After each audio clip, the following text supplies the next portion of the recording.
আচ্ছা একটা লোক সাগর পাড়ে এইভাবে হয়তো কোনো ট্রলার দিয়ে হয়তো বোট দিয়ে হালাইতেছে।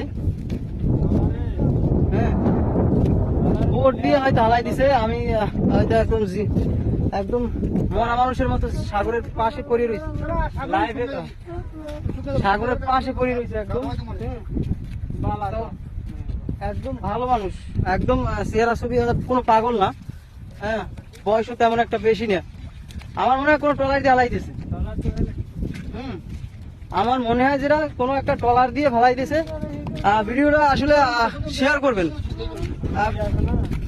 ভিডিওটা শেয়ার করবেন, কারণ হয়তো কেউ আমি সামনে দিয়ে আবার দেখাই আপনাকে, কেউ হয়তো আমি লোকেশন দেখাই দিই। লোকেশন হইলো হ্যাঁ জোয়ারি বাসি হয়েছে হয়তো ভাই, এই দেখেন আমি আমাকে লোকেশন দিতে আসি। এটা হইলো সাগর পার ডুমপাড়া থেকে পশাখালের এই পাশে যে কিছু বাসা উঠছে।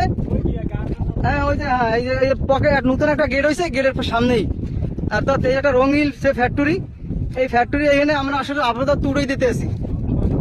হ্যাঁ হ্যাঁ হ্যাঁ, নজরুল মাস্টারের ফ্যাক্টরি এইখানে আমরা আসলে উড়াই দিতে আসি। এর অবস্থা খুবই আশঙ্কাজনক, এর অবস্থা খুবই আশঙ্কাজনক। অনেকদিন হয়তো খায় নাই কিছু, কারণ অনেকদিন অবস্থা মনে হয় কিছু খায় নাই, কারণ পেট লাগাই নিয়ে সাগর পারে হয়তো বোট দিয়ে হালাই দিচ্ছে। কে হয়তো বোট দিয়ে হালাই দিচ্ছে। ভিডিওটা যতটুকু পরিমাণ পারেন শেয়ার করে দেবেন।